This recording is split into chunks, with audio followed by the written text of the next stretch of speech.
365 dias para dar a volta em torno do Sol. Um ano? Puxa, como você mede isso? Em dias? Meses? Horas? Neste ano tão atípico, esses pontinhos brilhantes se espalharam pelo Brasil junto com o sonho de discutir sobre a sustentabilidade do uso da água. Desculpe, esqueci de me apresentar. Somos a TWRA e em 2021 completei um ano.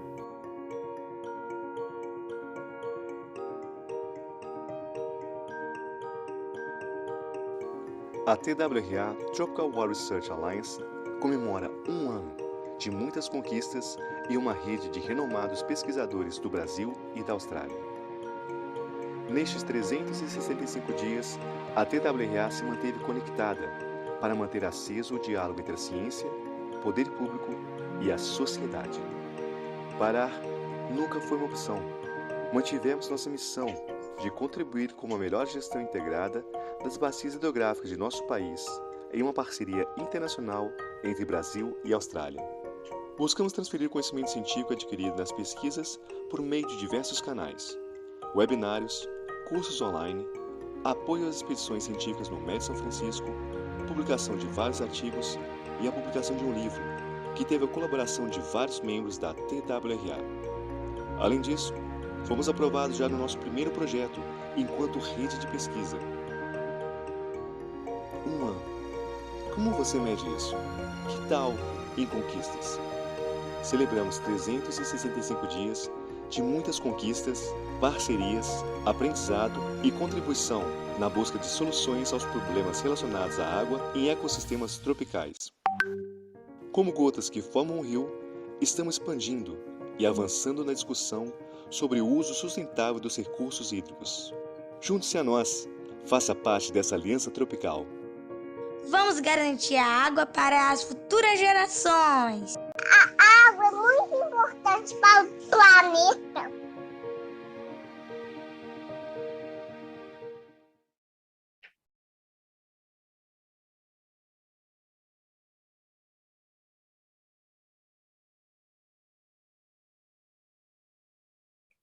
Bom dia a todos. Antes de começarmos o evento de hoje, estou aqui para dar um recadinho em português, uma vez que esse evento será totalmente em inglês, tá? Você que está aí entrando, participando com a gente vai passar um breve explicativo de como você ativar, né, o canal de tradução no seu computador, ou no seu iPhone, ou no seu Android, tá? Por favor, fiquem atentos aí ao próximo vídeo explicativo para você, né, que tem aí essa possibilidade de ter a tradução simultânea e não perder, né, nenhuma informação.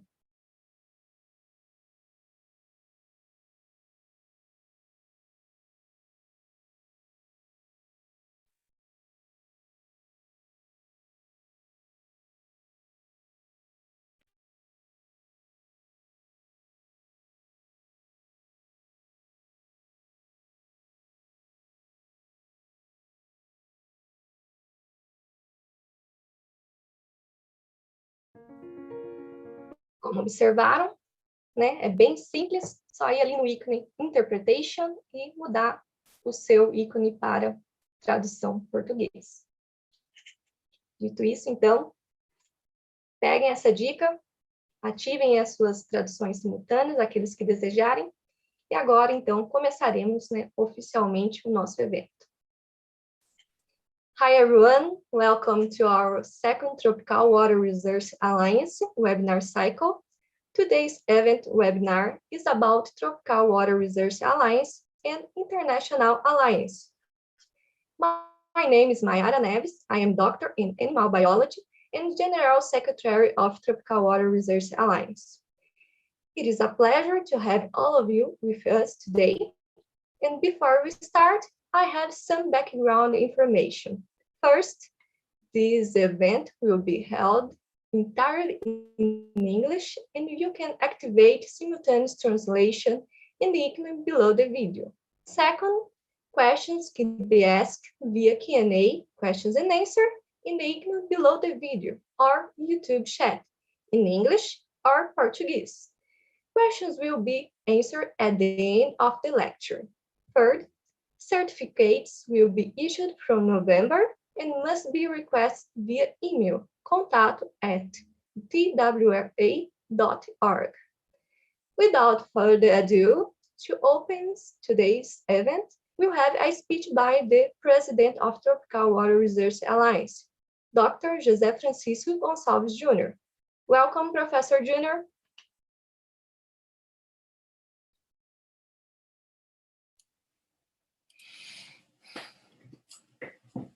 Good morning, Mayara. Good morning, everybody. Good afternoon, Sonia. Thank you very much for enjoying this webinar for everybody. It will be a pleasure to come here. In this event, we will have the opportunity to meeting and think about ways to strengthen the relationship between Brazil and Europe through collaborations between research groups and networks around the world. I think that today we will have a good opportunity to discussing about this theme. TWRA has 212 members representing more than 70 institutions, such as universities, research institutes, river basin committees, government agencies, companies, and NGOs. TWRA, that comes at the initiative of the Professor Stuart Bunn from the Griffith University in Australia, which since 2015 has been developed and organized by my leadership, has just completed 1 year of existence as a social organization. Today, we have 3 projects that carry out numerous researchers and already have quantified research, and each staff here with the public research like that, FAPES, Foundation for Development Science in the Espírito Santo States, and Araucaria Foundation, like that, Foundation for Development Research in Paraná States, and private sector, like that bank, Itaú Bank. So we have a lot of opportunities in TWRA, and we would like to increase our collaboration in different parts of the world. Thank you, Sonia, for this opportunity that you open for our members and research from Brazil. And we are very, very happy with this opportunity and discussing with you this opportunity. And congratulations, everybody, to come here and to increase our relationship into and outside from Alliance. Mayara, you return to you. Many thanks, Professor Junior. And today we'll have a special collaboration of Dr. Paula Carolina do Reis in mediation. Now I will hand the floor over to Dr. Paula, who will introduce our guest speaker. Paula, welcome today. Thank you, Mayara. Bom dia a todas e a todos. Good afternoon, Sonia. I'm pleased to welcome our speaker today, Dr. Sonia Jährling. Sonia is a professor at Humboldt University, Berlin. In addition, she is a co-founder of the Alliance of Freshwater Science and developer and maintainer of the Freshwater Information Platform. Sonia researched an interesting range of topics in freshwater ecology that includes hydrology, community ecology, conservation biology, ecological and habitat modeling, and biogeography. Her research group studies groups of organisms from 5 millimeters benthic macroinvertebrates to fishes to over 30 kilograms freshwater megafauna. It's very interesting, Sonia. More recently, Sonia focused on the effects of global change on river ecosystem, large-scale patterns of biodiversity from freshwater and river health. Sonia, thank you so much for your remarkable contribution to science and conservation, and of course, for accepting our invitation. So the floor is yours.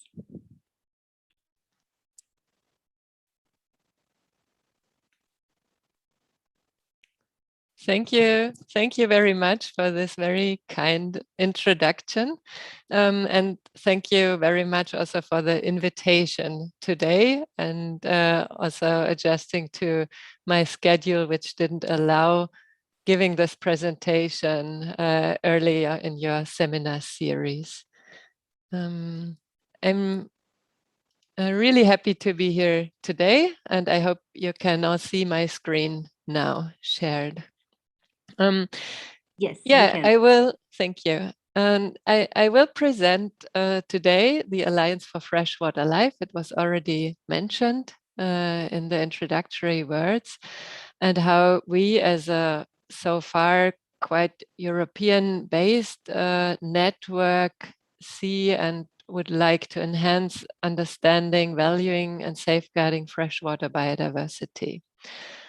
You can see below here our website, and then some social media handles where we can also all together connect. But except of me, of course, that's really a group effort, and I will introduce some of our members in a short while.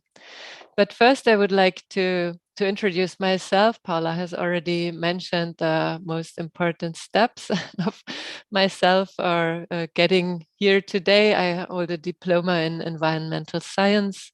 I did a PhD on stream restoration effects, or should I rather say their non-effects. And I worked as a postdoc at the Chinese Academy of Sciences, the Institute of Hydrobiology in Wuhan, and the Senckenberg Institute in Frankfurt. I have been at the Leibniz Institute of Freshwater Ecology and Inland Fisheries, the IGB, since 2014, and was appointed a professor for aquatic ecogeography last year as the Humboldt University. So that is a kind of joint position I hold now. So usually when I give a broad presentation, I present some like overarching facts about the bad situation in fresh waters, what kind of biodiversity changes we see, groups that are more or less affected, and something that I personally find quite important, communication gaps. Today I use the chance to make this a bit self-biased, and my examples will come from my own research. So I also take the opportunity here to introduce a bit of the work we have been doing with the team, of course. So I'm presenting here really my group's effort through the last years. But I would just briefly go through some of these examples, what we found for environmental changes, biodiversity changes. I spent a bit of time on freshwater megafauna, which were also mentioned. This graph here shows like a map or a bar diagram that we compiled looking at the threats as they are recorded for freshwater fauna in the IUCN databases. I think you all know this, things like biological resource use, or here the system modifications, populations, and so on are really among the number one effects or stressors on freshwater fauna. I'll briefly look here at some of the research we are doing in relation to climate change effects. As Paula mentioned, we work with hydrologists. I'm a river ecologist, really, so I'm really interested on the amount of water that goes down the river and how that changes due to climate change or other uses. So I'm not going into details here, but for example, we model the flow. So all these little lines you can see here in the different colors are modeled projections of stream flow, average stream flow in 3 different regions in Germany. So we have lowland regions here, we have mountain regions here, and alpine regions here in the south. I think the most important thing you should note here is how this pattern across a year. So here you can always see 1 year differs in these 3 regions. So there is no like one general pattern for all of Germany. We have quite distinct separate regions here. And we have modeled these changes for different time steps. So you can see a few of the changes are quite obvious. For example, here a few reduced peaks, some shifts in these peaks, some higher discharges here, and it's a bit difficult to see from these graphs. So we made a kind of summary, and maybe again I want to make this point that there are different patterns we see in these different regions. So don't bother to look at all the details. If you want to look at these, then check out the publication that a colleague of mine wrote. But it's important to know that we see in some regions increases in certain flow events. In other regions, we see decreases in these flow events. And we can determine changes in things like the monthly flow, but also elements of the magnitude. So how much water can we expect in certain periods or for certain durations? The link to biodiversity is really because in another study we found that the occurrence of benthic macroinvertebrates really is determined by patterns of hydrological regimes and anthropogenic water use. So here this graph shows like some different parameters here that describe the hydrological regime and also some water use elements. And the bars are here sorted according to this overall sum of coefficients, so the overall explanation. And we were quite surprised to see that the occurrence of these benthic invertebrates was mostly determined by these anthropogenic water use parameters, and much less by things like temperature, for example, or slope, where we originally thought that would be very important. And here at the 3rd and 4th position, we have like these discharge dynamics and discharge metrics describing. So then I think if you combine these 2 elements of our research together, you can see that we try to combine what comes from the environment and how it affects the organisms that live in the streams.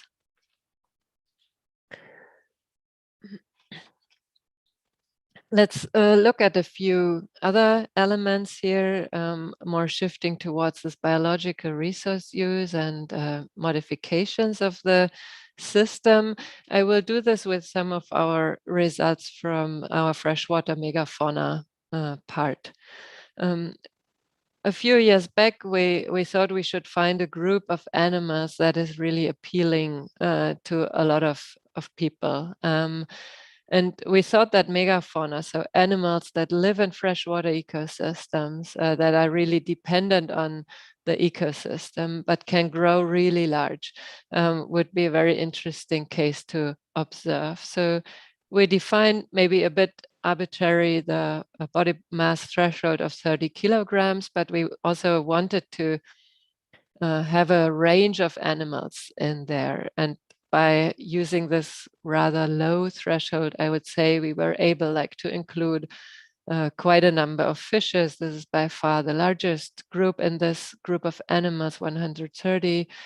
We have 44 reptiles within, 31 mammals, and even 2 amphibians. So overall, these are 207 animals of freshwater systems. And the 30 kilogram body mass threshold means that once they are adult, they are have at least that weight.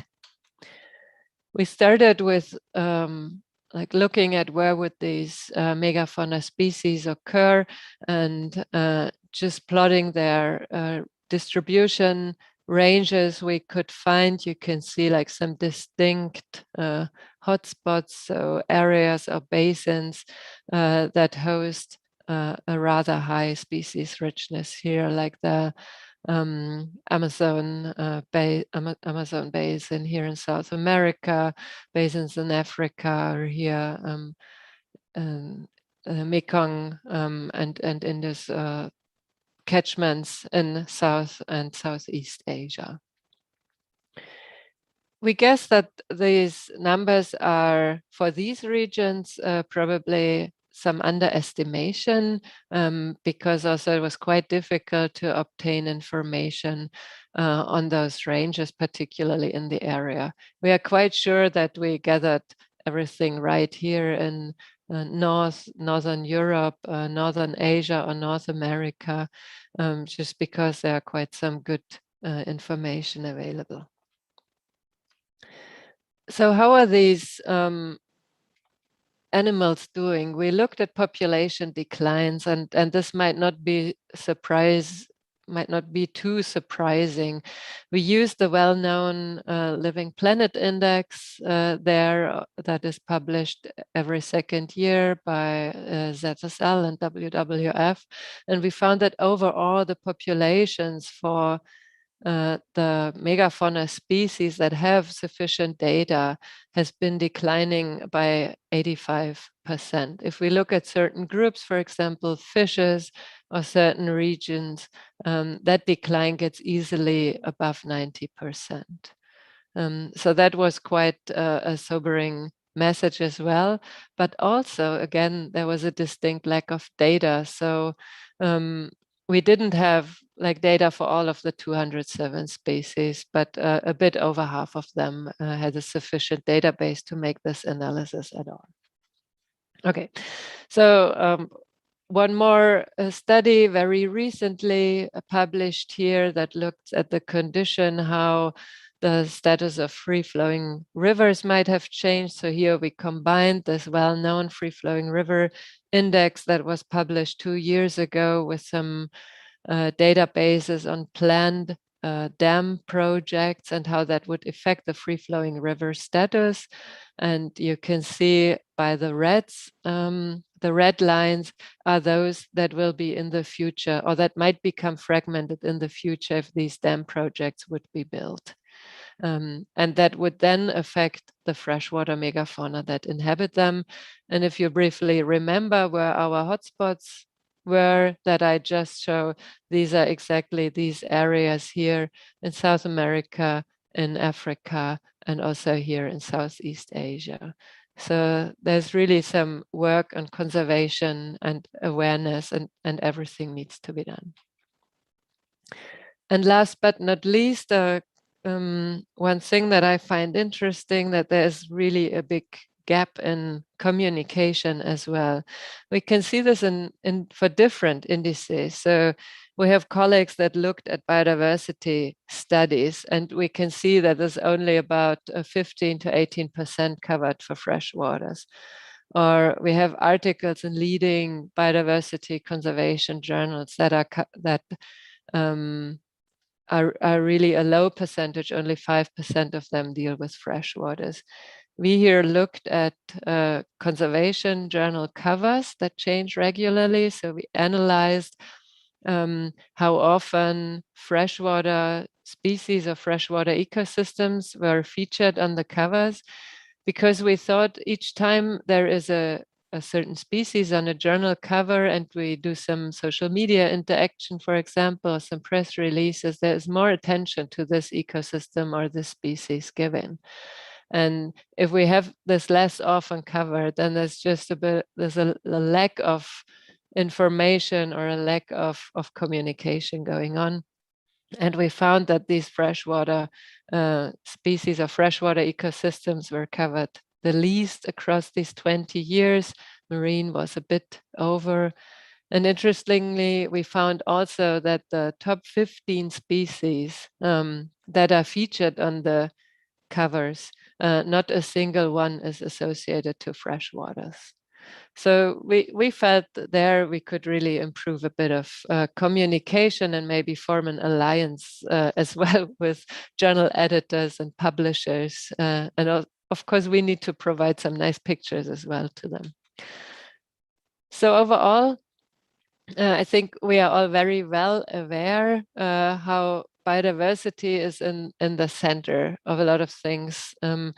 We've tried to put this here in context of major European policies, because at least here in Europe, what we see is, while it is a central element and it relates to a lot of policies very directly, like, for example, for conservation or for habitats or invasive alien species, there are some others like the Common Agricultural Policy, waste policies, renewable energy directives, where there is little like coordination or congruence going on. So these different policies could even contradict each other's in their ultimate aims.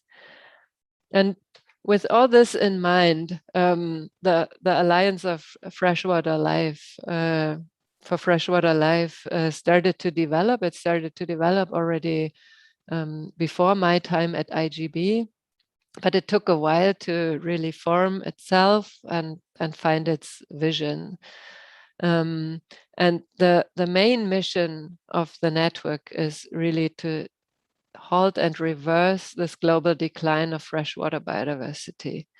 The emphasis that we tried to make was really to get the scale right. So rather than thinking about small individual local projects that can work very well, so that there is no doubt about this, but for the challenges that are there for freshwater ecosystems, we really thought we would need like a large organization and a large network.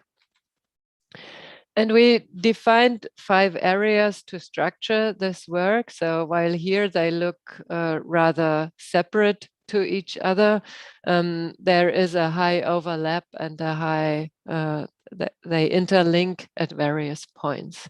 So we have the point of research that should coordinate and support efforts to examine freshwater biodiversity, so the status, the trends, and also the main drivers.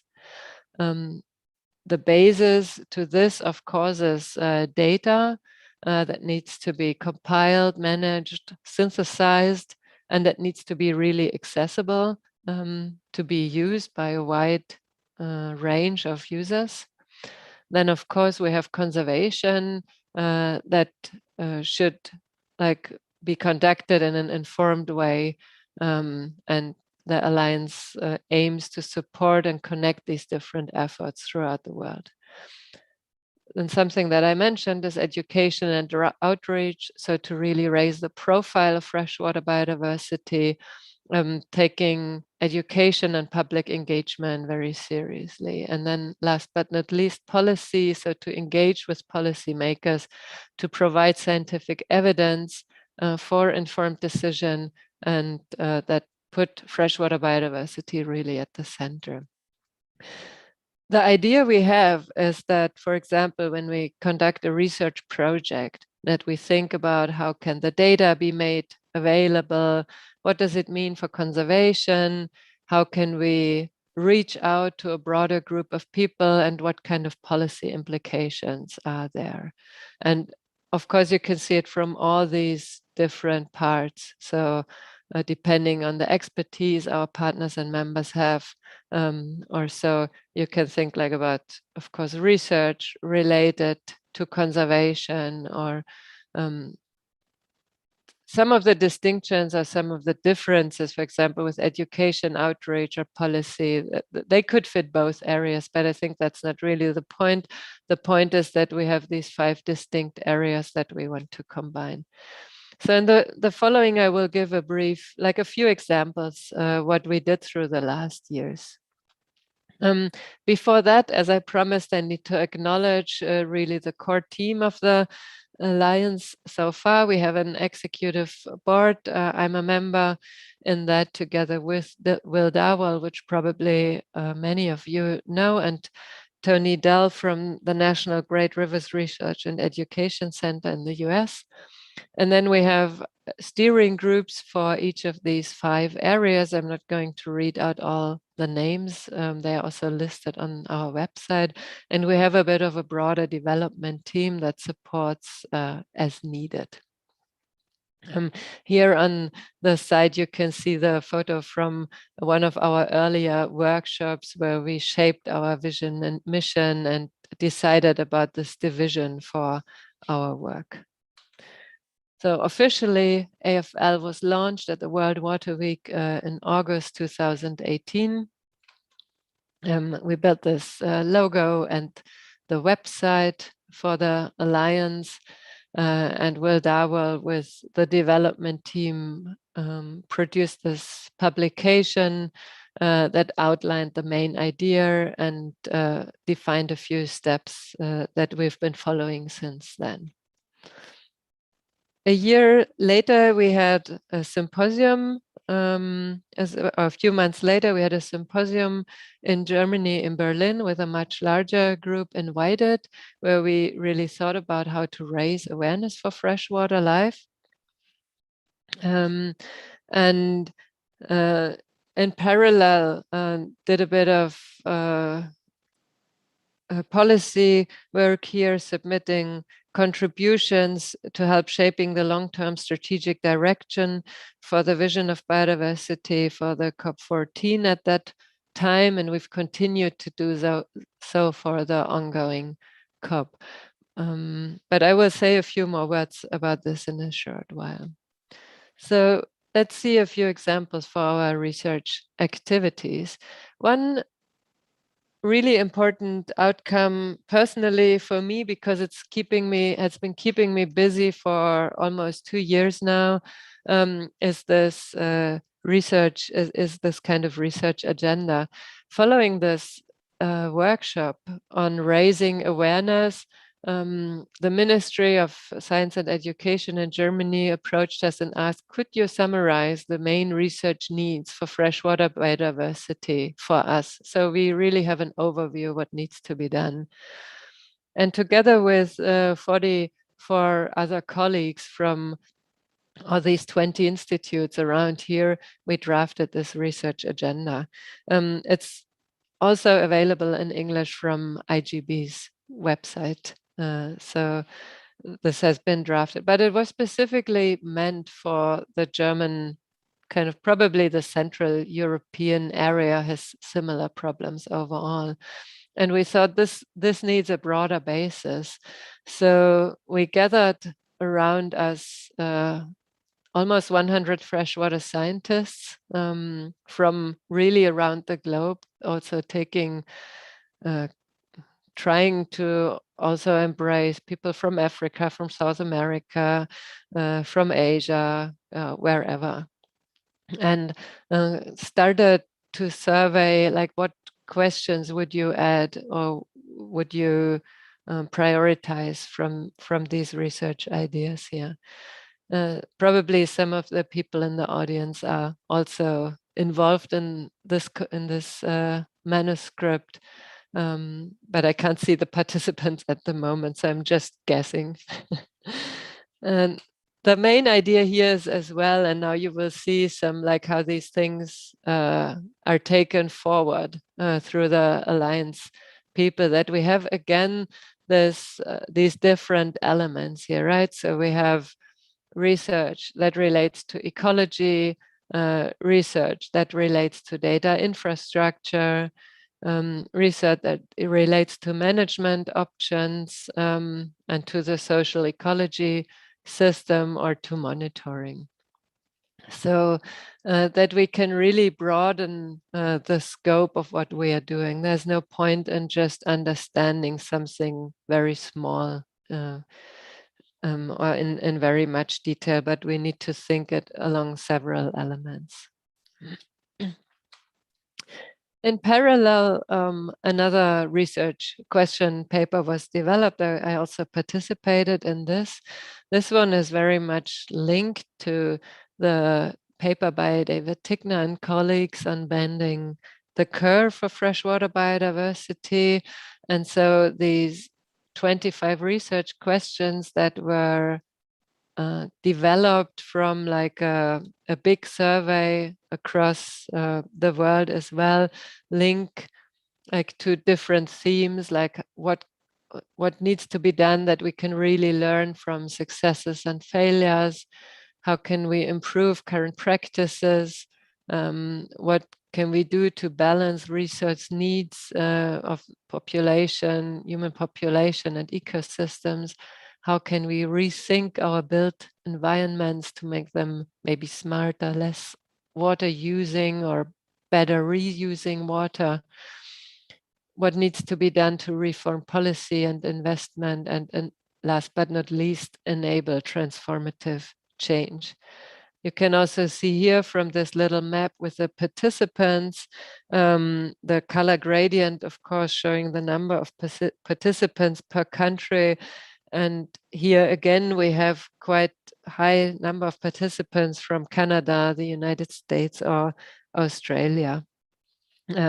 So there is a kind of lack of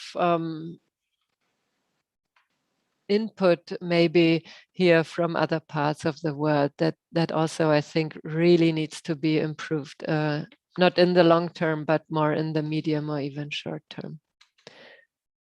We have also like worked on new approaches, methodological approaches that will allow us to generate data in new ways. For example, as proposed through iEcology or conservation culturamics that use different type of data that is that can be harvested either, for example, from people engaging through social media. That would be the culturamics approach, or iEcology of data that is collected anyway and can be harvested in like smart ways to get better, maybe more broader coverage of systems to avoid that the sampling that often takes a long time is quite work intensive. So as I mentioned here, data synthesis is then at the heart. It's particularly important for research as well, in my opinion, but also it needs to be really accessible so that it becomes available to a wide range of users. So for example, the Freshwater Information Platform is one idea that we have, or one platform that we host and foster. Here it's hosted by 4 institutes in Europe. And here we try to like allow for systematic comparable data records. We allow to expand the spatial and temporal scales of the data. The metadata becomes available and findable and so on. So it's really better available to everyone.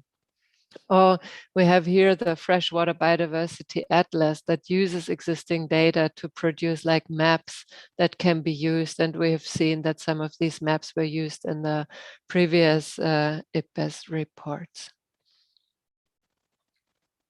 For policy, as I mentioned, we have had an ongoing process here to try to influence policy, so to include freshwater. I think you will know that freshwater is often not explicitly mentioned.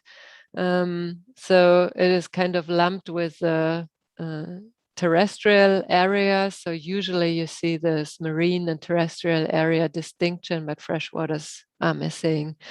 But we really think that there needs to be a strong emphasis on freshwater. So we really, by putting it as a separate realm in in these policies, it also allows to create their own goals, their own targets, and a much better follow up what works and what works not.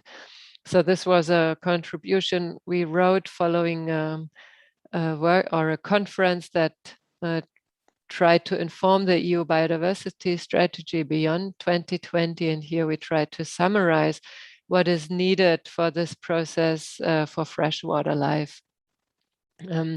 So these are some of the very straightforward things, right? Acknowledge that freshwaters are their own realm. So not only marine terrestrial should be really seen as life-supporting units, and that connectivity is one of the central elements that needs to be considered here. And then some ideas, I mean, these are not for anyone working in freshwaters or rivers. I think these are like not really new things, but I guess we're trying to find a way to get the message across from various angles here. Our own institute quite regularly produces these policy briefs. This one is one that was published quite recently, recommending like a more sustainable water policy that was associated to the German federal elections 3 weeks back. And we had 7 key recommendations. So the policy brief itself is only available in German, but we translated these key recommendations and published them subsequently through the past few weeks. Here, some of our measures for education and outreach, like a small brochure that's specifically related to the AFL. We have quite a living, so to say, Twitter account that is filled with content by several people. And here, for example, related to the starting of the COP 10 days ago, we published then these 7 key recommendations from our own policy briefs. I'm not translating this. This is about like space for rivers. This is about connectivity. This is about the reduction of pollution and some realistic pricing if you use water. This is about integrative management and putting the catchment at the heart of any measures.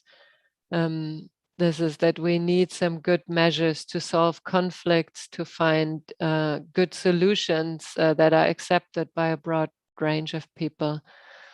Then freshwater biodiversity needs to be considered in other directives as well and other policies. So something that I mentioned as well. And we need data. So we're really trying to put this point across that while we have a lot of data, it's often not really easily findable. We have a new something new we are designing at the moment, what we call freshwater cards.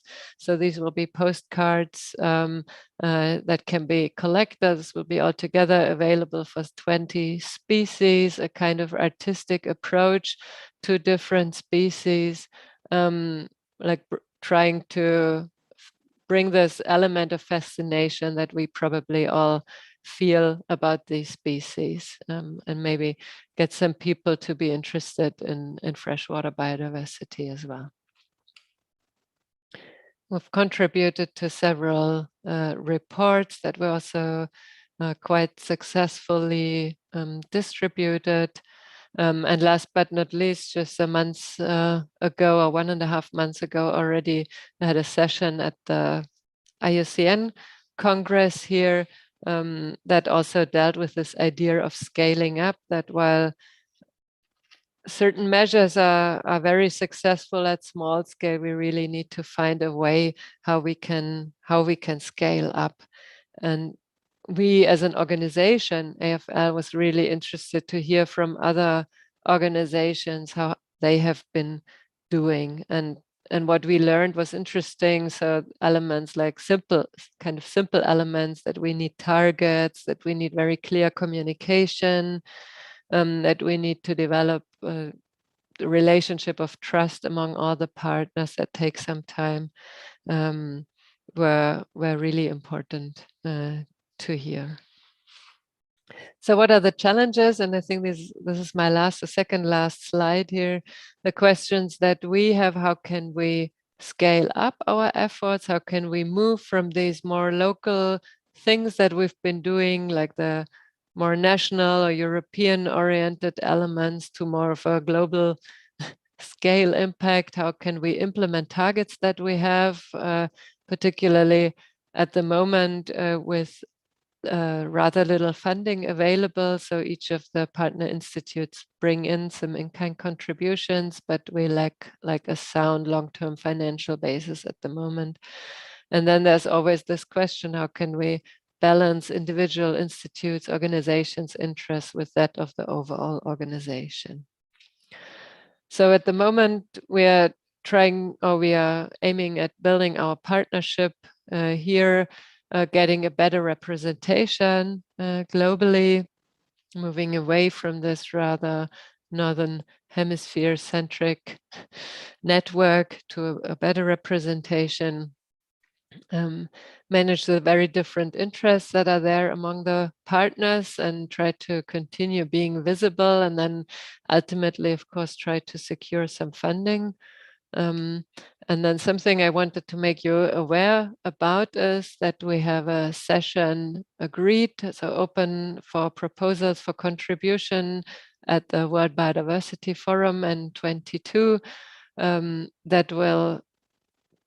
that explicitly tries to look at solutions. So we all know the challenges, we all know the crisis. So the session is not meant to be a recap on those crisis elements, but really trying to look at solutions that have worked. So thank you very much for your attention. And yeah, I'm open for questions.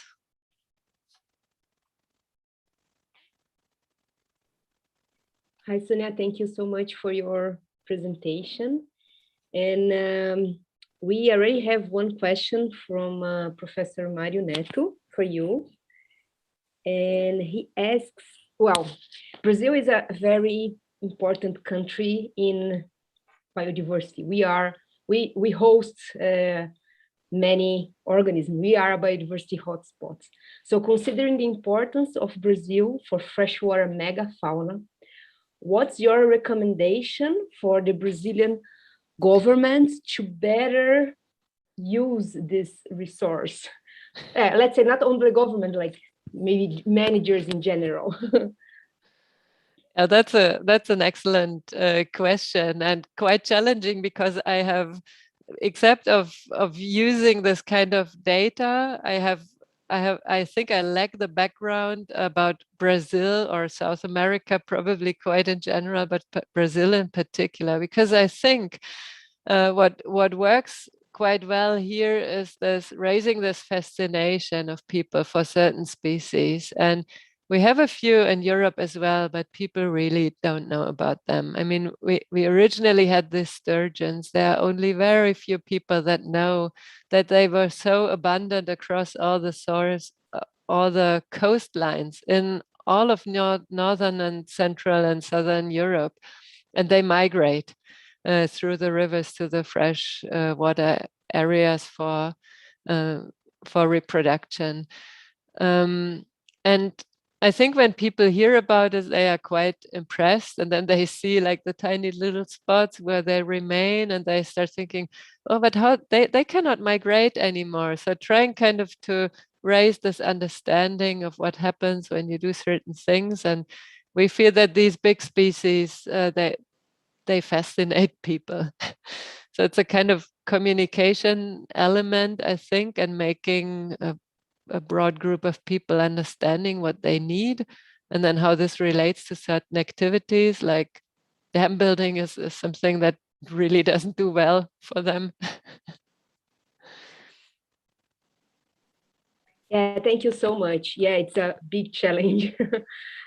So now we have one more question from Herman that says, have you been studying topics related with groundwater and and biodiversity in rivers? Personally, I have not done this. This is really my blank spot. But it's quite clear that there is biodiversity in there as well, right? It's even more cryptic than the rest of it, and there's probably even less knowledge about what is there and what they need. And at the same time, at least I can speak here for the area of Berlin in the northeast of Germany, which is a rather dry area. So while at first sight, when you fly over it, it looks like there's a lot of water, but in fact, the water levels underground are decreasing quite strongly. So this must have an effect on this underground groundwater biodiversity as well. So this is a good topic for research, right? I guess it is. And then we have another question from, I think, from Bettina, and she asks, can our TWRA members, for instance, contribute with metadata and publish it in Freshwater Metadata Journal or yes. the platform, and how it would work?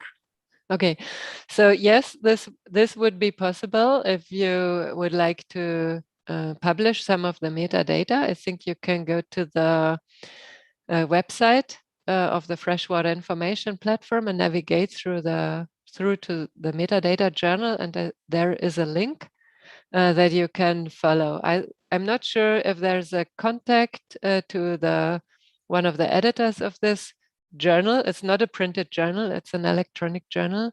But then you need to fill out in a standardized way the data descriptors. So where is it from? What time is covered? Is it available? What parts are available, and so on and so forth. And then this publication, it gets a DOI, so it becomes available, it can be cited. And I think the interesting way is then once people request to use this data, they can cite it from this like official reference. So it's one way to do it. Of course, there are other repositories or there are other data archives that could be used in the same way. But the idea of the Freshwater Information Platform is really that this should be like one stop where you can get a lot of things that you need for your freshwater life, so to say. Thank you, Sonia. We have another question and comment also from Tim Moulton. So he says, excellent presentation, Sonia. Most of our institutes have to do with saving biodiversity and impacts on biodiversity. What about the converse? What biodiversity does for ecosystem functioning and benefits to humans in general? Yeah. Yeah, I think that's really the super $1 million question. And I think it's very important that we rather soon find a good answer to it. So at the moment we are all convinced that biodiversity is important for the ecosystems.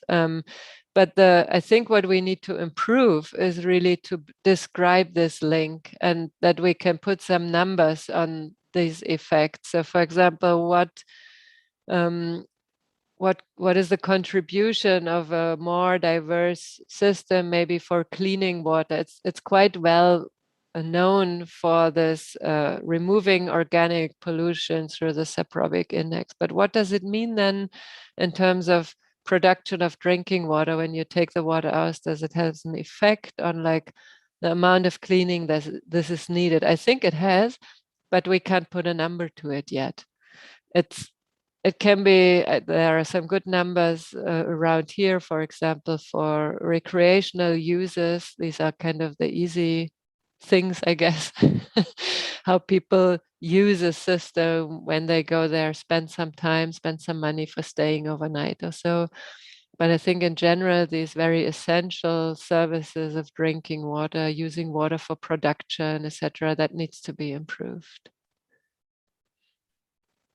Thank you. So now we have one more question of Bettina that I lost. Sorry, Bettina, but I will ask now. So she's using this reference, Harper et al. 2021. Yeah. So could you give some examples of LFL actions to address the 6 major themes of bending the curve of freshwater biodiversity loss?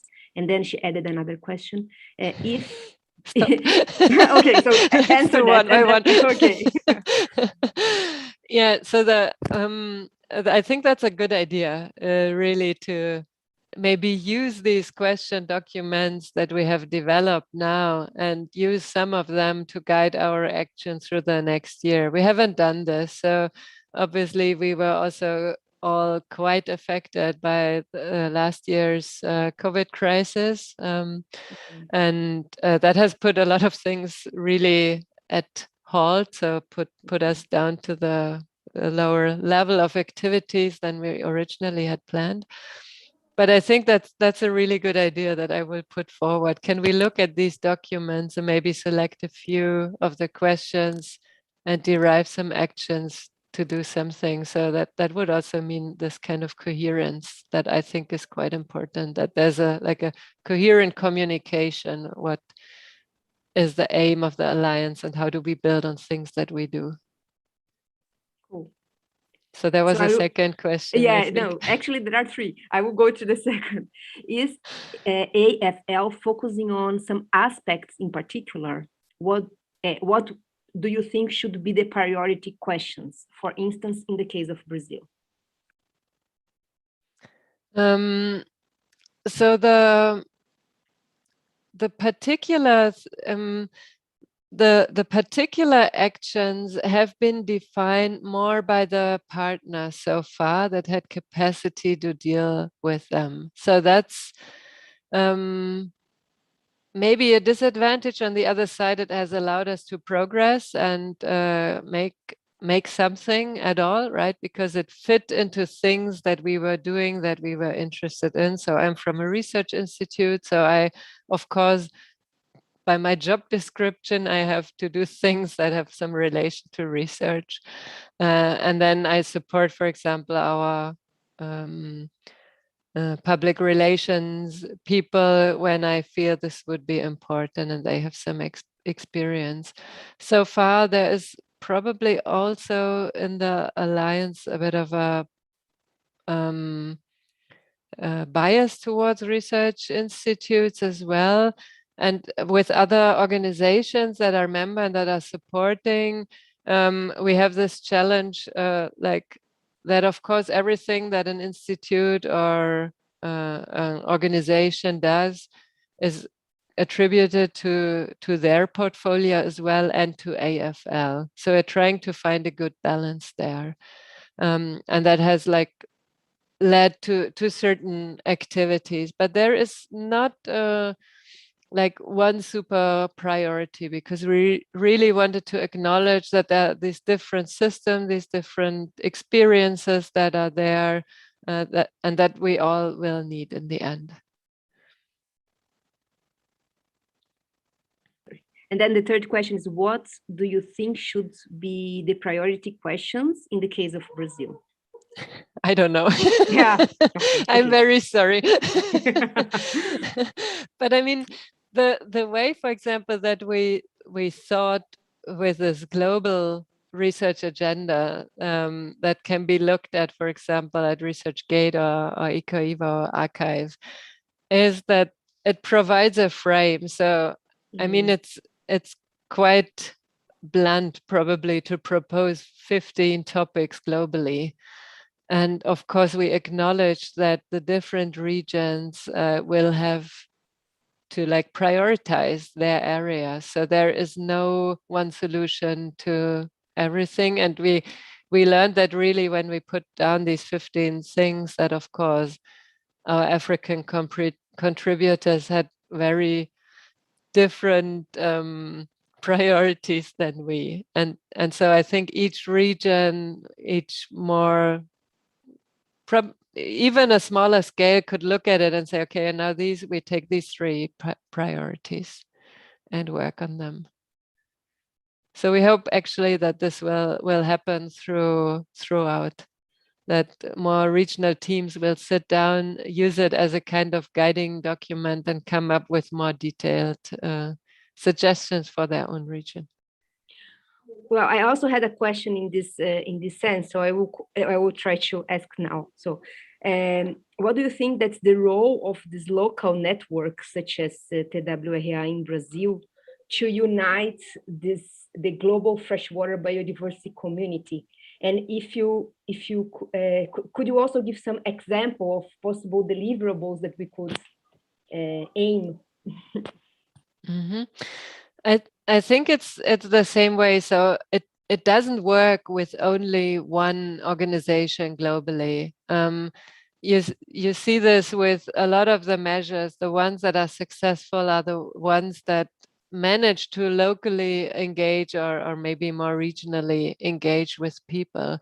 But we always thought that the Alliance was like providing a network for those other organizations, maybe allowing some exchange. And we have lacked really to implement this. But I'm quite confident that now through the next 2 years, we have like some better funding available and some persons to support us. I'm really looking forward to develop this, like what also can do this network then for organizations like TWRA, so that they would see a benefit as well. We have another question from Rafael. Let me see.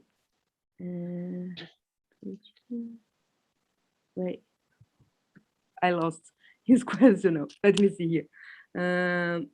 Yeah, Sonia, how do you see the engagement of many organizations trying to turn an energy matrix of their countries through large and small hydroelectric plants?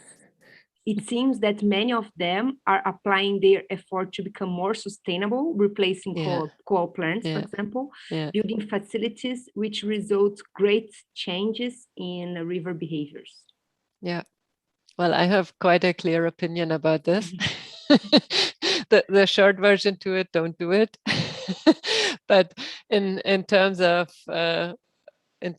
freshwater biodiversity, that's really not a good idea. But I can see like the need to move away from the traditional energy systems. I think what drives me really, what makes me angry is when I see like proposals to build a lot of small of these hydro schemes. For example, in Germany, they add like a super tiny fraction to the energy mix.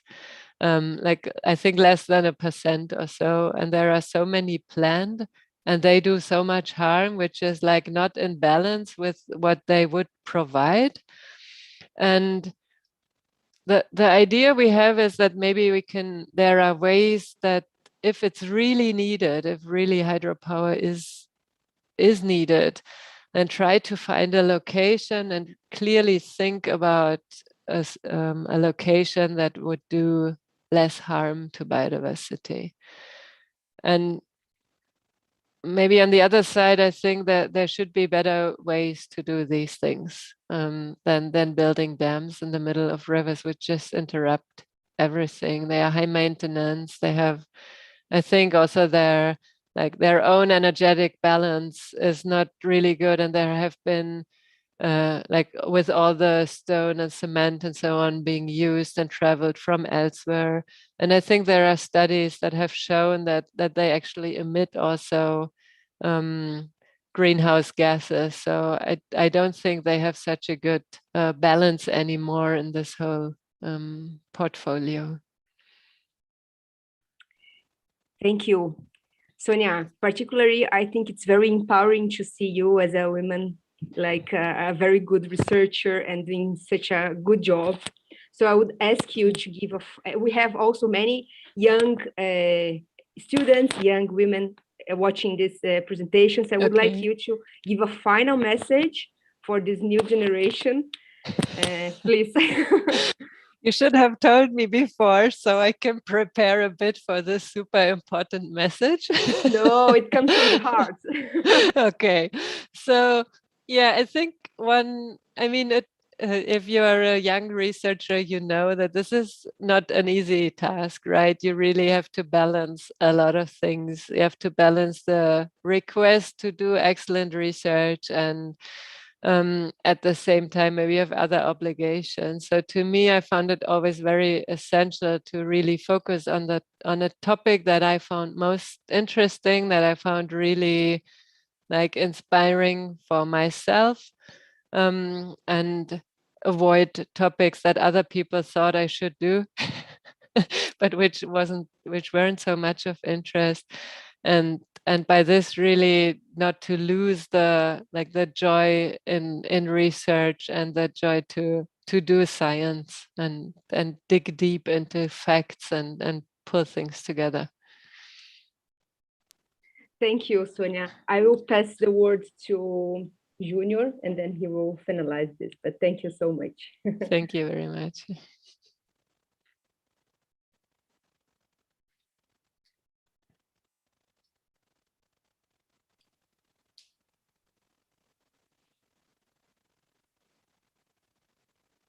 I think that you make the word now, Yara. I think that you want to say something to us. That's right? No, or not? No, Junior, no.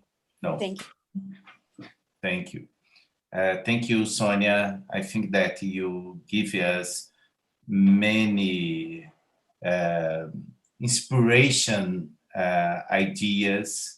Your talk was very nice. I think that our members of the TWRA very, very happy with your message that you give. I think that you think in the future to improve our collaboration, and you have to give the spirit of the merge, share data, experience. I think that Brazil have keeping your position in the world about to talk about the biodiversity. We want to lose this position since our government make other movements, but our Brazilians and the researchers from Brazil keeping and would like to strong force to our position and discussing about the biodiversity. So I think that in our organization, in our alliance, you have a baseline to keep this discussion, and we would like to improve our data set, and I would like to listen more in the future how you organize your database, because we know about difficulty and the complex that you need to improve our database. Brazil have many data disconnected, so we would like to know your alliance, the strategy that you use, and the policies that you use to build in your database. Mm-hmm. I think that's our challenger. And I think that when you have a good database, you have a good strategies to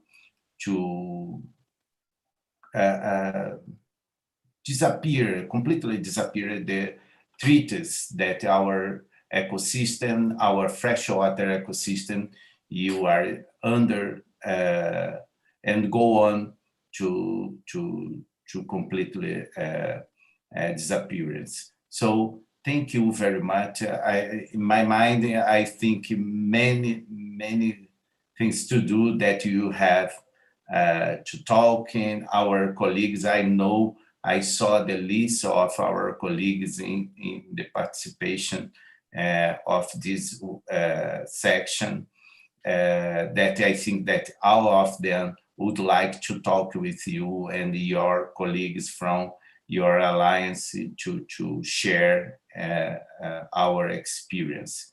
Thank you. And I would like to say, my colleagues from Brazil, it was a pleasure to give you in our section, and the time of everybody. I think that in our webinar in 1 hour was wonderful, because you have today a problem with the time and a problem with looking for the pictures in the computer every time. I think that everybody not more time to for a long time in front of the computer. Thank you very much, Sonia, and our colleagues for this meeting that you have today.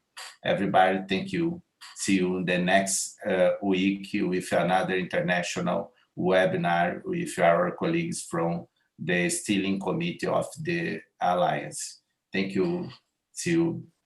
Thank you very much. Thank So you, thanks a lot Sonia. again for Thank the you, invitation, and everyone who has some question or would like to keep in contact for research directly or the Alliance, feel free to email me or call me.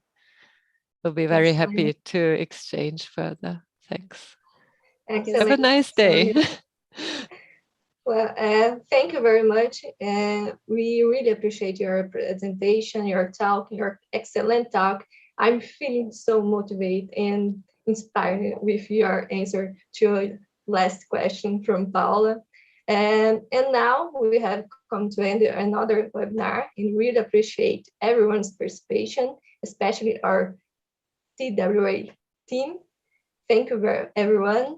The cycle last webinar will take place next Thursday on 10, and will also be free and with participation of steering committee members. For more information, visit our website or social media. Thanks again for our presence, and have a great day, and see you soon. We keep in contact. Bye-bye. Bye. Bye, everyone.